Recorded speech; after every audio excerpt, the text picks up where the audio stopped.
কুরআন এমন এক ঐশী গ্রন্থ যে এটার সাথে নিজেকে লাগাইলে আল্লাহ রাব্বুল আলামিন তাকে দামি বানিয়ে দিবেন। ছোট্ট একটি কাপড়ের টুকরা, যার কোনো দাম ছিল না, এটা যখন গিলাফ হয়ে নিজেকে কোরআনের সাথে লাগাইলো, ওই গিলাফের দাম এত বেড়ে গেল, এটা পায়ে পড়লে মানুষ থেকে সম্মান করে চুমা দেয়। কারণ এটার সম্পর্ক খুব স্বয়ং কোরআনের সাথে লেগেছে। কোরআনের ফজিলত সম্পর্ক বর্ণনা করতে গিয়ে এক আল্লাহর ওলি বলেন, जिसके कुरान आए कलामे बख्शनास,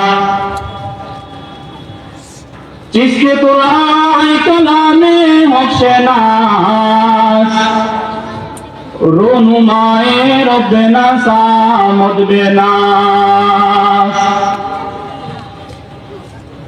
जिसके कुरान आए कलामे बख्शनास, रोनुमाए रब्बना सामद बेनास, हर पास रास्ते दर पर मानाए, हर पास रास्ते दर पर मानाए, मानाए दर मानाए।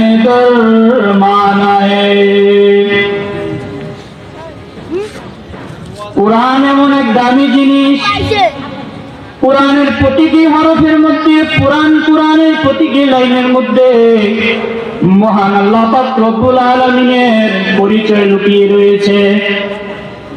যে ব্যক্তি কোরআন পড়লো, কোরআনের প্রতিটি লাইনের মধ্যে হাত বুলাইলো, সেজন্য স্বয়ং মাওলায়ে কারীমের সাথে সে কথা বলতেছে। जिसके कुरान कलामे बख्शनास, रोनुमाए रब्बना सामद बेनास, हर से रास्ते दर बर मानाए।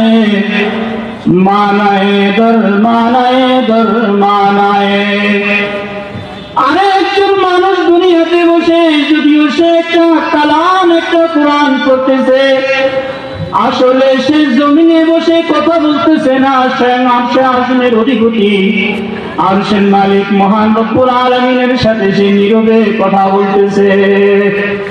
जिसके कुरान आए कलामे बख्शनास, আরে তুমি কোরআন পড়ো, কোরআন দিয়ে কি লাভ, কোরআন পড়ে কি লাভ, কোরআন পড়ে তোমার কি হাসিল হচ্ছে?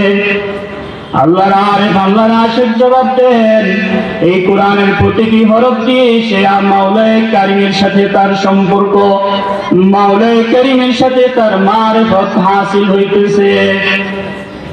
সাহাবায়ে কেরাম ওই মানুষগুলি ছিল কোরআন গ্রহণ করার আগে, কিন্তু তাদের কোনো দাম ছিল না, তাদের কোনো মূল্য ছিল না, তাদের পরিচয় ছিল বর্বর জাতি, আইয়ামে জাহিলিয়াতের মানুষ।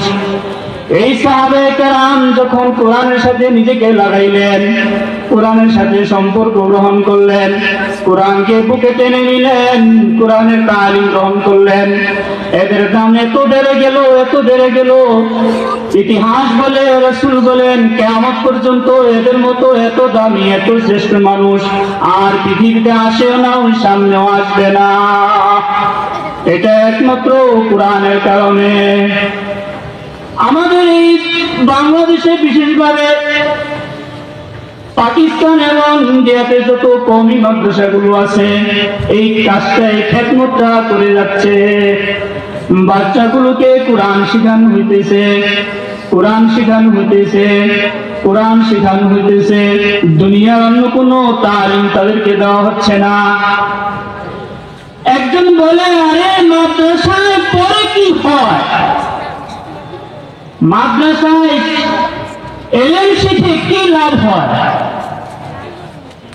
মাদ্রাসায় ওই কাজটা করতেছে যেই কাজ পুরা পৃথিবীবাসী করে দেখাইতে ব্যর্থ এবং অক্ষম হয়েছে। তোমাদের স্কুল, ইউনিভার্সিটি, কলেজ, জাগতিক শিক্ষা, ওখান থেকে কি তৈরি হয়? দুর্নীতিবাজ, চাঁদাবাজ, ডাকাই, ছিনতাইকারী, রাহাজান এগুলো তৈরি হইতেছে। এগুলো করে যারা পথভ্রষ্ট গুমরা হইতেছে, মাদ্রাসায় পড়ে যারা শিখতেছে তাদেরকে সঠিক পথের দিশা তারা দিচ্ছে। এই মাদ্রাসা থেকে শাইখুল হিন্দ হযরত মাওলানা মাহমুদুল হাসান আদ-দেওবন্দি রাহমাতুল্লাহ আলাইহি তৈরি হয়েছেন। এই মাদ্রাসাগুলো থেকে হযরত মাওলানা শিবলি আহমদ উসমানী রাহমাতুল্লাহ আলাইহি তৈরি হয়েছেন। এই কওমি মাদ্রাসা থেকে হাকিমুল উম্মত মুজাদ্দিদুল মিল্লাত হযরত মাওলানা শাহ আশরাফ আলী থানভী রাহমাতুল্লাহ আলাইহি তৈরি হয়েছেন। এই মাদ্রাসাগুলো থেকে আমাদের এই বাংলাদেশে হযরত মাওলানা মুহাম্মদুল্লাহ হাফিজি হুজুর রাহমাতুল্লাহ আলাইহি তৈরি হয়েছেন। হযরত সদর সাহেব শামসুল হক ফরিদপুরি রাহমাতুল্লাহ আলাইহি তৈরি হয়েছেন। হযরত মাওলানা মুফতি আমিন সাহেব রাহমাতুল্লাহ আলাইহি তৈরি হয়েছেন। এমন এমন মানুষ, এমন এমন মহামনীষী তৈরি হয়েছে মাদ্রাসাগুলো পড়ে, যাদের জীবনে দুর্নীতির ছোঁয়া লাগে নাই, যাদের জীবনে মিথ্যা কোনোদিন আশ্রয় গ্রহণ করে নাই, যারা নিজেরাই শুধু আলোকিত হয়েছে এরকম নয়, যারা হাজার হাজার লক্ষ লক্ষ কোটি কোটি মানুষের জন্য দিশার পাত্র হয়েছে। এমন এমন মানুষ এই কওমি মাদ্রাসা থেকে, কওমি মাদার থেকে তৈরি হয়েছে। আল্লাহু আকবার। এজন্য রাসূল পাক সাল্লাল্লাহু আলাইহি ওয়াসাল্লাম বুঝে শুনে হাদিসের মধ্যে বলতেছেন যে দুনিয়ার মধ্যে যে বড় ডাক্তার হইল সে দামি না, যে বড় ইঞ্জিনিয়ার হইল সে দামি না, যে বড় শিল্পপতি হয়ে গেল সে দামি না, যার অনেক বাড়ি গাড়ি আছে সেও দামি না, যদি তার মধ্যে কোরআন না থাকে, কোরআনের শিক্ষা না থাকে। হ্যাঁ, যার দামি বাড়ি গাড়ি নাই, ভালো জামা কাপড় নাই, ভালো শিক্ষা দীক্ষা নাই, যে সৌন্দর্যের অধিকারী নয়, তার ক্ষমতা প্রতিপত্তিও নাই, কিন্তু তার মধ্যে কোরআনের এলেম আছে, কোরআনের ওহীর এলেম আছে, এই লোকটার দাম 7 আসমান 7 জমিনের মধ্যে সবচেয়ে বেশি। খায়রুকুম মান তাআল্লামাল কুরআন ওয়া আল্লামা। তোমাদের মধ্যে ওই ব্যক্তি সবচেয়ে দামি, ওই ব্যক্তি সর্বশ্রেষ্ঠ যে নিজেও কোরআন শিখলো, অপরকেও কোরআন শিখাইলো। মুজমে ভরে হুয়ে হে উলুম ফুনুন, নাম মেরা কুরআন मैं उम्मुल किताब हूँ। मुझमें भरे हुए उलूम फुनून, नाम मेरा कुरान मैं उम्मुल किताब हूँ। আমার ভিতরে দুনিয়া আখিরাতের খাজানা রাখা আছে। কোরআন ডেকে ডেকে বলে, ও দুনিয়ার বাসী, ও দুনিয়াওয়ালারা, তোমরা দুনিয়ার ধন সম্পদ, ইজ্জত, দুনিয়ার যশ খ্যাতি কামার জন্য দুনিয়ার পিছনে ছুটতেছো, মনে রেখো সবকিছু দুনিয়ার ইজ্জত সম্মান ধন দৌলত সবকিছু আমার এই কোরআনের মধ্যে রাখা আছে। আমাকে নিয়ে গবেষণা করো, আমার সাথে সম্পর্ক লাগাও, আমার আয়াতগুলো পড়ে পড়ে তেলাওয়াত করো। মুজমে ভরে হুয়ে হো উলুম ফুনুন, নাম মেরা কুরআন मैं उम्मुल किताब हूँ।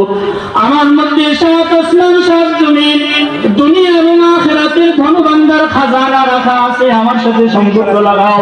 আমি দুনিয়া আখিরাতের খাজানা ধনভাণ্ডার তোমাকে দিয়ে দিব, আর দুনিয়া আখিরাতের মধ্যে সবচেয়ে তোমাকে দামি এবং শ্রেষ্ঠ বানায়া দিব।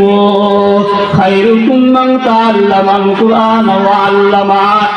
যে মানুষগুলো নিজে আলোকিত ছিল না, অন্ধকারে ডুবিত ছিল, যে মানুষগুলো জাহিলি জমানা বর্বর যুগে বর্বর যুগ হিসেবে পরিচিত ছিল, এই মানুষগুলো যখন কোরআনের সাথে নিজেকে লাগাইলো, নিজের আলোকিত হয় নাই, সারা দুনিয়ার মানুষের জন্য আদর্শ, বরণীয়, করণীয়, মাননীয় ব্যক্তি হয়ে গেছে। হযরত আবু বকর রাদিয়াল্লাহু আনহু, হযরত উমর ফারুক রাদিয়াল্লাহু তাআলা আনহু, হযরত আব্দুর রহমান ইবনে আউফ রাদিয়াল্লাহু তাআলা আনহু, হযরত আবু হুরায়রা রাদিয়াল্লাহু তাআলা আনহু, হযরত উবাই ইবনে কাব রাদিয়াল্লাহু আনহু কি দাম ছিল।